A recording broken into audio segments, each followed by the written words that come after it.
Neumann et Éric Brunet, parlons de Sivens. Messieurs, bonjour. Bonjour Jean-Jacques. Bonjour Jean-Jacques. Je sens que Laurent Neumann boue. Mais c'est rien à côté de moi. C'est rien à côté de moi. Bon. Allez-y, Laurent. Sur Sivens, le gouvernement va faire évacuer le site. Il a raison. D'abord, il serait temps. Il serait temps parce que l'état de droit n'est pas respecté. Ça fait des mois que ça dure, et c'est pas le seul lieu parce que on a lâché sur Sivens, mais il y a d'autres lieux où exactement le même type de réaction peut se produire. C'est la première chose. Alors, je comprends très bien pourquoi on ne l'a pas fait jusqu'ici, parce qu'on ne veut pas reproduire ce qui s'est passé au mois d'octobre avec la mort de Rémi Fraisse. On ne veut pas prendre un certain nombre. Je peux l'entendre tout ça, mais l'état de droit, c'est l'état de droit. La deuxième chose qui m'effraie, c'est pourquoi on a maintenu cette réunion au Conseil général d'Albi aujourd'hui, à 15 jours du premier tour des départementales. Dans 15 jours, il y aura peut-être une nouvelle majorité dans ce conseil. Peut-être qu'on va avoir de nouveaux conseillers généraux, peut-être même un nouveau président. Donc peut-être de nouvelles positions. Ça pouvait pas attendre. Ça fait des mois que ça dure. Peut-être des années que ça dure à Sivens. Et là, tout à coup, l'évacuation, c'est pour gagner les non, élections. je parle pas de l'évacuation. Moi, je parle de la réunion au Conseil général. Ça pouvait pas attendre. On pouvait pas la repousser. Puis dernière chose, on n'avait pas parlé, ou alors j'ai rêvé, on n'avait pas parlé de consultation référendaire. On n'avait pas dit qu'on allait consulter la population. Mais alors on attend quoi? Et ça pouvait pas attendre après les élections départementales. Non, franchement, j'ai du mal à comprendre. J'ai du mal à comprendre. Oui, la question de l'évacuation des ZAD, elle est centrale parce que elle démasque Valls, qui fronce les sourcils, qui prend des postures de matamor, et puis qui en réalité ne fait pas évacuer. S'il fait évacuer, vous allez dire quoi? Je vais dire mais c'est trop tard. Il aurait dû le faire avant. Regardez Notre-Dame-des-Landes. Il y a le président du conseil régional là-bas, Notre-Dame dans la région Pays de la Loire.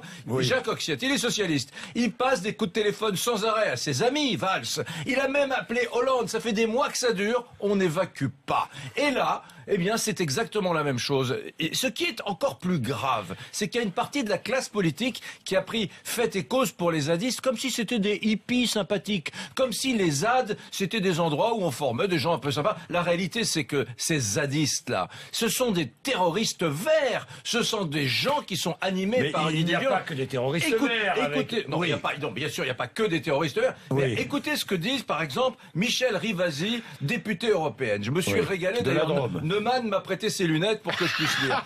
La lutte des zadistes sur le terrain est complémentaire de celle menée juridiquement par les élus. Mais on rêve. Écoutez ce que dit Michel Bonneton, députée écolo de l'Isère. Elle a salué le courage et la détermination de ces jeunes alors que leurs conditions de vie sont difficiles et qu'ils ont fait l'objet d'agressions. Elle parle des zadistes. Elle parlait des zadistes. Dans leur ensemble. Mais oui, dans leur ensemble. Mais c'est scandaleux. Enfin, ce sont des territoires de la République qui ont fait l'objet de décisions de justice. La police doit les évacuer. Que fait la police? Que fait Manuel Valls? Alors, je vais vous répondre en partie. Ils sont 30 ou 40 manifestants zadistes, comme vous dites, d'accord? Il y a 300 gendarmes. 300 gendarmes. L'évacuation va sans doute avoir lieu ce week-end.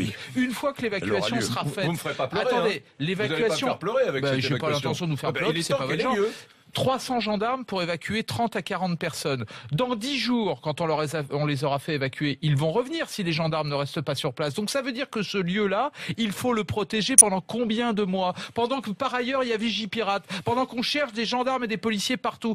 Voilà pourquoi, entre autres, on a hésité à le faire jusqu'ici. Parce que ce lieu-là, il va falloir le protéger pour qu'il ne revienne pas. Qu'est-ce que vous croyez? Une fois que vous aurez évacué les zadistes, surtout ils ne reviendront pas. Lâcheté républicaine.